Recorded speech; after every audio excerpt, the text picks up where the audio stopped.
Synopsis of the Books of the Bible. 2 Kings. By JND Darby. All Scripture is given by inspiration of God, and is profitable for doctrine, for reproof, for correction, for instruction in righteousness, that the man of God may be perfect, thoroughly furnished unto all good works. 2 Timothy 3 verses 16 and 17. Synopsis of the Books of the Bible. By John Nelson Darby. 2 Kings, chapters 18 and 19. Judah in relation to Assyria and Babylon. 2 Kings 18 brings us to a rather different subject, namely, the relations of Judah with the Assyrian, who had become their oppressor through their unfaithfulness, and also their relationship with Babylon. Hezekiah's faith in Jehovah. In order to set his dealings with his people in their true light, God raises up a faithful king, distinguished by this, that he puts his trust in Jehovah as no king had done since David until this period, and as none did after him until the captivity. Note. We shall see, farther on, that which characterized Josiah, end of note. The brazen serpent, Satan's use of it. That which happened with respect to the brazen serpent shows us the tendency of the heart to idolatry, and how many things, to which man continues attached in a carnal way, remain hidden in the midst of so many blessings and chastenings. This teaches us also how near, with such hearts as ours, is the remembrance of blessing, to idolatry of the symbols of blessing. Faith gets rid of these things, for God had given the brazen serpent, not to be a token of the remembrance after the cure, but in order to cure. Men preserved it by a very natural feeling, but this is not of God, and it soon became the instrument of Satan. The Philistines subdued. Hezekiah smites the Philistines, those inward and perpetual enemies of God's people, and in a great measure subdues them. It is after this that the king of Assyria comes up. The king of Assyria, Israel's conqueror, assails Judah. The king of Assyria had carried Israel away captive. His successor seeks to conquer Judah likewise. According to the prophet's expression, the waters of this river reached even to the neck. The power of the allied kings of Israel and Syria appears to have had some attraction for the people of Judah, who, on the other hand, despised the weakness of the house of David, for God was little in their thoughts.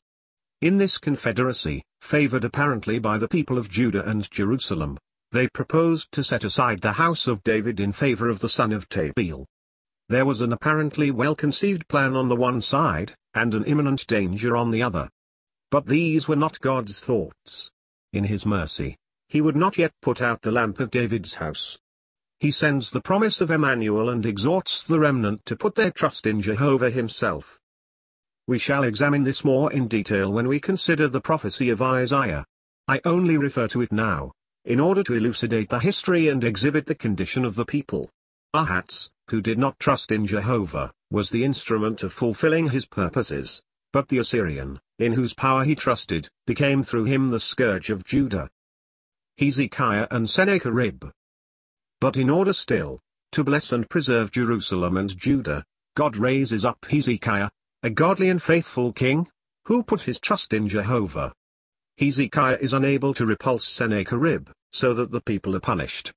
He submits to Sennacherib, offering to pay whatever he demands, but whether the king's resources were insufficient, or that the king of Assyria, after having accepted the present which Hezekiah sent him, broke his engagement. Compare Isaiah 33. Sennacherib, taking advantage of the king's apparent weakness, requires complete submission, both from the king and the kingdom, and invites the inhabitants of Jerusalem to come out of the city and place themselves under his command.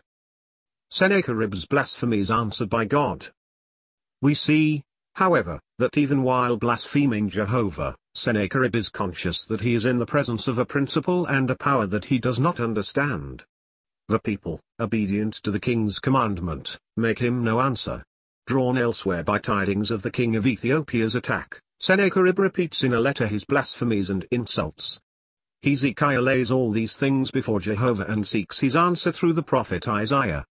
The same night God smote the army of the Assyrians. Sennacherib returns to his own country and dies there by the hand of his own sons. Hezekiah is a type of the true Emmanuel.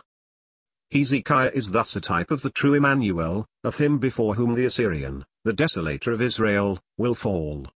This is a very important history, as foreshadowing the events of the last days, but it will be studied more advantageously when examining the book of Isaiah, which frequently applies it in this manner. It is but the general idea that needs to be touched upon here.